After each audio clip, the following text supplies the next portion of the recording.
So,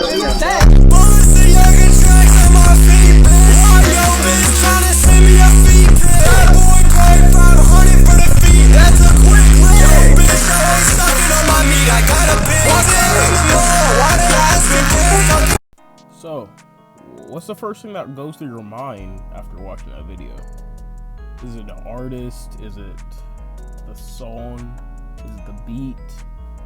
No matter what you thought of first, you could probably compare it to another more popular artist in the underground, or you could compare it to a very popular song that you've heard blow up from the underground. And that's really what I want to talk about today. As you see from the title of this video, I named it something along the lines of like the art of cloning in the underground, or the art of being a clone. And it's really to highlight an issue that I've seen just become more and more prominent in the last 2 to 3 years of me being an underground listener. There's been a lot of clones and like not a lot of originality in anyone's music anymore. Like, don't get me wrong, we have a lot of talented artists who make music, and a lot of them we don't even get to see that much, like except for like Che, Pretty Fun, or like bigger names in the underground. Like a lot of these guys that have a lot of talent, they are around like 200 monthly listeners and we've never heard their name before. So we have not heard them, but it's not like we're not ever going to, as long as their music, you know, finds the right audience and blows up. But in the underground, we have a lot of songs blow up almost every single day. But if we're keeping it real with ourselves, and I know I am, most of the songs sound the same that blow up. They have some type of inspiration from a more established name in the underground. They have either like a tight beat that's already pretty established in the underground, or they like, you see a trailer from them and it's like the same movements as a more popular artist, mainly being like Nesbin and Osama-san.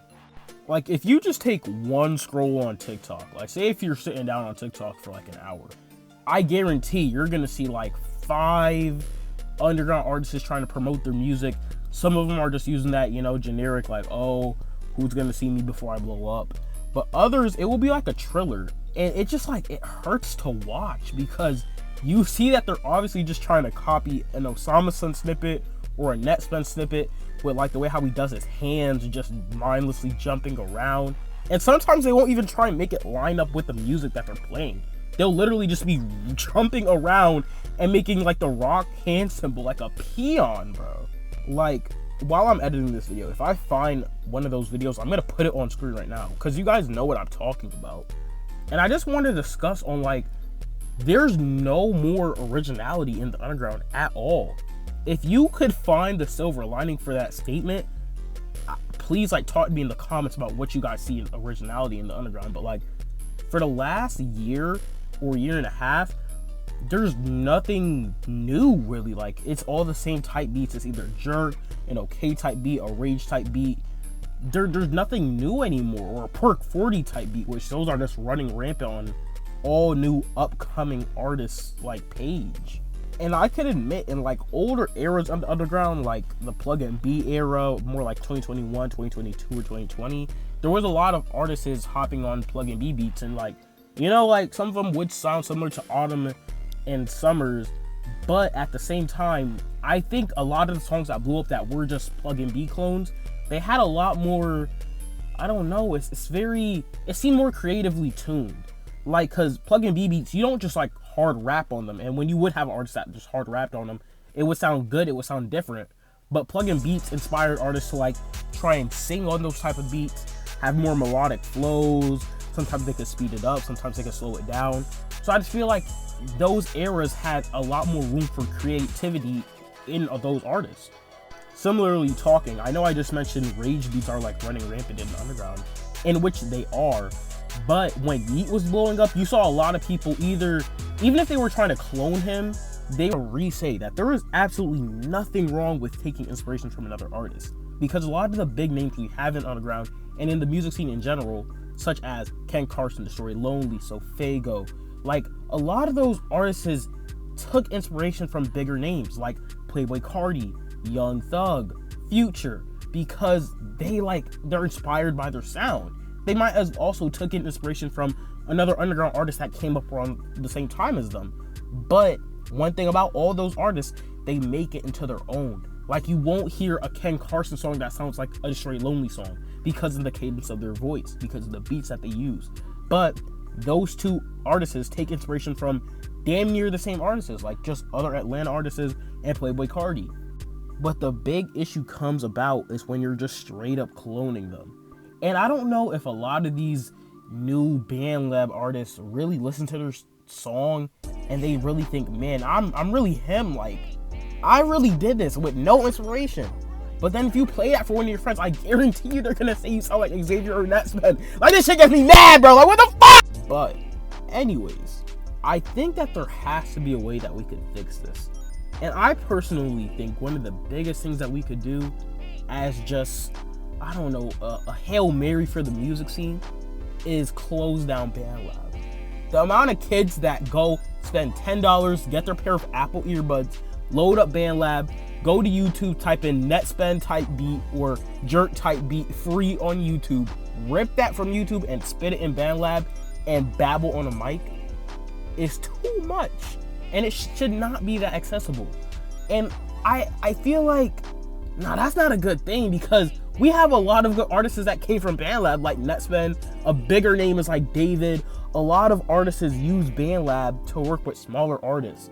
But it's just, I don't know, put a paywall on it or something. We can't have little Timmy going in there thinking that he's about to make the next jerk hit. I'm sorry, it's getting tiring. Yeah, so I think that's the first thing. Put BandLab on a paywall. The second thing I could do, or I think that we could all do, is genuinely be harsh critiques of these artists' music.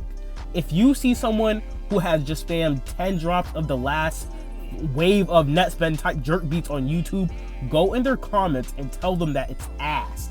Tell them that you want good music, and maybe it might inspire them to, you know, maybe not rush and drop a song every 2 days because it's that easy to do. You know, when artists take time to critique their music, let other people hear it before they put it out in the media, you get really good songs from that. I can't name them because I don't know how long any artists take with their songs. Some artists can really take a day and make a really good song, or some artists need a couple of days to really re-listen, critique, re-listen, and you really know, make something unique. And I get a lot of people just want to blow up fast, which is one of the biggest scams of the music scene. Like, you cannot just blow up fast, because that's just a whole other topic. But music is not your way to blow up fast. So I feel like if any artists are watching my video, you should take what you do really, really seriously. It doesn't matter about how many songs you could put out in a day, or how many songs you could put out for the month, or the numbers on one specific song. If, say, it was like a jerk type beat, because those blow up really fast. You should not just be like, oh, I'm gonna spam this song for 3 times in a row, and that's how you become a jerk artist, and that's how you get boxed in. I feel like you should take some time, try to find other beats that you can rap on, some other flows that sound good to you. Try and collab with other artists in Discord, because that's where a lot of artists stay. Just really try and take pride in your work and not just flood and oversaturate the music scene, because that's how it makes it hard to find those artists that take time with their work. So yeah, I feel like if music was just handled with a little bit more care, especially in the underground scene, we would be known for a lot more great artists than just like the few that we have out right now. But yeah, this is just my little yap session on what I think is ruining the underground.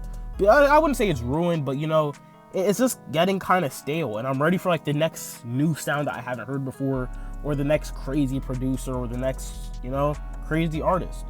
But let me know what you guys think in the comments below. Like, what do you guys think that artists and the community itself could do to kind of get itself out of this stagnant period? And if you guys don't think it's stagnant, let me know why you guys don't think so in the comments below as well. But yeah, if I piqued your interest, please subscribe, please like, please comment any videos that you guys want to see in the future, because I not only do this for me, I do this for you guys too. So I want to make content that is making you guys excited to come back to my channel. But yeah, this is Eli, out. Peace. Drink water, eat food.